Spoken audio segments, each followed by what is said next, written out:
Good afternoon. Welcome to Tribune News on Q, your go-to afternoon news source, only here at the Daily Tribune. We're live on Daily Tribune's Facebook page, Daily Tribune PH on YouTube, and the Daily Tribune Official on TikTok. For today's headlines. Unprogrammed appropriations worth 101.98 billion pesos will remain in the proposed 2027 national budget unless the Supreme Court issues a temporary restraining order, Senate President Win Gatchalian said, as petitions challenging their legality remain pending. ACT Teachers Party List Representative Antonio Tino accused the Marcos administration of treating budget transparency as performative, urging it to dismantle mechanisms that allow pork barrel insertions and unprogrammed appropriations to persist in the 2027 budget. The Department of National Defense hit back at Beijing, accusing the Chinese embassy of evasiveness and misinformation after it criticized Defense Secretary Gilberto Chodoro over the arrest of 69 Chinese nationals in a Misamis Oriental steel plant raid. Flag member Antonio Aldi Bucoy reminded both sides in Vice President Sara Duterte's impeachment trial to avoid insults and mockery, stressing that lawyers should maintain professionalism and respect fellow counsel. House prosecution spokesperson Zia Alonto Adjong said Private Prosecutor Armando Vigil Ligutan should be given a chance to explain his social media post that was flagged by the Senate impeachment court during Vice President Sara Duterte's trial. The ERC ordered the suspension of excessive line loss and congestion cost charges, a move expected to lower electricity rates and potentially lead to refunds for overcharged consumers, particularly in the Visayas.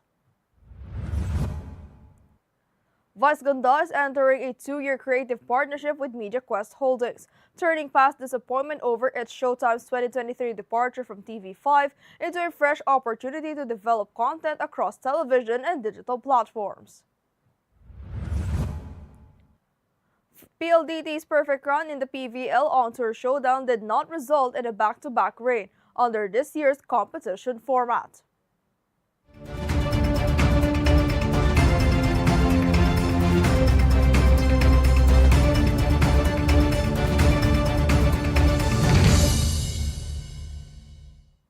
Today is the 17th of August, 2026, Monday, and I'm Eliana Lacap bringing you today's top stories. Let's get started.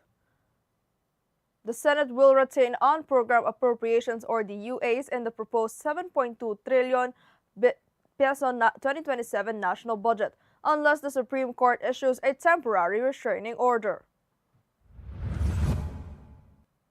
Senate President Win Gatchalian said around 112 billion pesos is allocated for the UAs, which may be used when revenues exceed projections or when grants and foreign funds become available. The funds have faced scrutiny over allegations they were used for questionable infrastructure and flood control projects, including those flagged as ghost, substandard, or duplicated.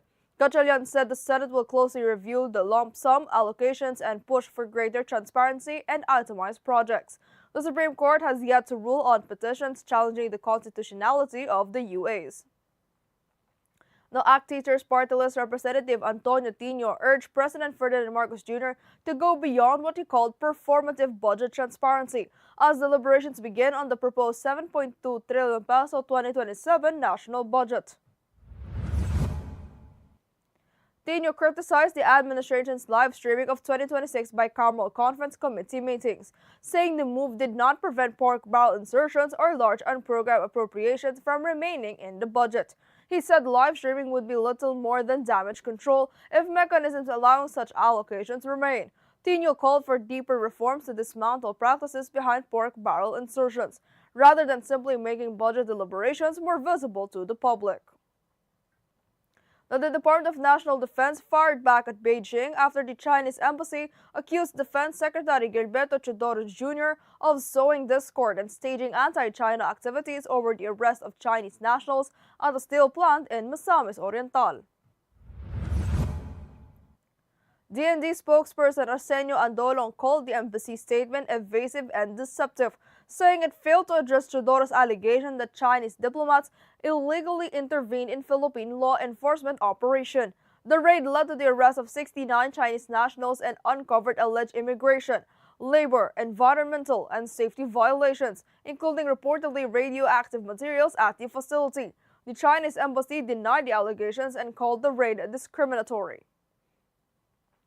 Now, insults and mockery have no place in the ongoing impeachment of trial of Vice President Sara Duterte, according to Free Legal Assistance Group lawyer Antonio Aldi Bucoy. Bucoy said lawyers remain bound by professional conduct rules, although the sui generis nature of the impeachment proceedings allows some leeway in presenting arguments. He stressed that lawyers should focus on the evidence and issues, rather than attacking fellow members of the bar. His remarks came amid heated exchanges between prosecution and defense lawyers, including disputes over misleading questions and social media posts. Senate President Francis Chis Escudero, who presides over the trial, has also warned lawyers against discussing the case's metrics outside the proceedings. The House prosecution spokesperson, Representative Zia Alonto Adjong, said private prosecutor Attorney Armando Virgil Lutgutan is expected to explain a social media post that drew scrutiny from the Senate impeachment court. Ligutan posted that misleading questions are not allowed even on cross-examination, following a heated exchange between prosecution lawyer Lorna Capunan and defensive lawyer Christine Ferrer. Vice President Sara Duterte's lead counsel Sheila Sison called the post troubling and in bad taste, saying it may have violated Rule 18 of the impeachment rules. Presiding officer Francis Chis Escudero is set to rule on the matter today, August 17th, and said Ligutan will have an opportunity to explain his side. The Energy Regulatory Commission has ordered the suspension of excessive line loss and congestion costs, or the LLCC charges, potentially providing relief to electricity consumers, particularly in the Visayas. House Minority Leader Representative Marcelino Libanan said the ERC found errors in wholesale electricity spot market's calculation of congestion charges. The added cost pushed some electricity bills up by 2 pesos to 5.99 pesos per kilowatt an hour. Libanan said consumers could see lower power rates and potentially receive refunds for overcharges. From January to July of 2026, electric cooperatives in Eastern Visayas were billed a combined of 1.55 billion pesos in LLCC charges. Then the Philippine shares traded slightly higher at the market recess, with the benchmark PSEI gaining 3.68 points or 0.06% to 6,300.98. The All Shares Index also rose to 5.19 points or 0.15% to 3,444.36. Mining and oil led sectoral gains with 3.31%, followed by industrial at 1.18% and financials at 0.94%. Meanwhile, services posted the steepest decline at 0.53%, followed by property at 0.50% and holding firms at 0.35%. Vice Ganda is moving forward with MediaQuest Holdings through a 2-year creative partnership, despite admitting she was hurt when its Showtime left TV5's programming lineup in 2023.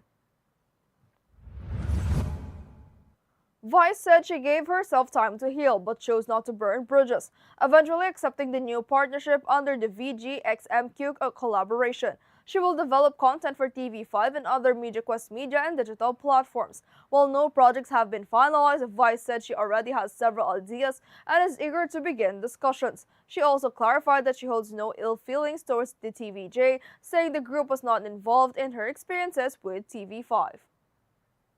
Now, PLDT maintained its perfect record in the PVL On Tour Showdown despite missing out on a back-to-back title under the Sears format. The high-speed hitters completed another sweep after beating Akari 25-14, 26-24, 21-25, and 25-20. Following their earlier victory over Chocomucho, coach Reldrick Fort said the short campaign provided valuable preparation for the regular season, allowing the team to work on discipline, chemistry, and conditioning. PLDT will now shift its focus to the PVL Invitationals beginning August 31st, where it will defend its title against Creamline, Farm Fresh, Annex Led, and 2 foreign guest teams. Now, Tribune, did you know that on August 17, 1898, the remains of Dr. Jose Rizal were exhumed from Paco Cemetery nearly 20 months after his execution and brought to his family's home on the Star Estate in Binondo, Manila. Rizal was executed on December 30th, 1896, and secretly buried in Paco without a coffin. His sister Narcisa later located the grave and discreetly marked it with a marble slab bearing Rizal's initials in reverse, RPJ. The exhumation became possible after Spanish control of Manila collapsed. When the grave was opened, Rizal's bones were found still wearing the black suit he had worn at his execution. His remains were placed in an ivory urn and kept in Binondo until 1912, when they were transferred to Luneta. They now rest beneath the Rizal Monument in Rizal Park. Viral now on TikTok is a video posted by SadKing_04 about what Spider-Man has felt after hearing that MJ did not remember him. Curious about his thoughts? Let's watch this. Nung may nasiwas-iwas ako ni Hook, yung ginanong-ganon niya ako, yung binalibog niya ako, okay lang yon. Magagawan ko ng paraan yon. Kumbaga, matitiis ko yon. Pero sabihan mo ba naman akong, I don't love you. Nakakapanlambot ka naman ng sapot. Grabe naman. Kumbaga nanghina ako dun eh. Hindi nga ako makaganon nun, no. Tinamad na ako mag-spider. Wala na lumalabas sa sapot, puro luha na. And that's all for now, mga ka-Tribune. Join us again at 4:30 p.m. for more updates. This has been Eliana Lacap for Tribune News on Q.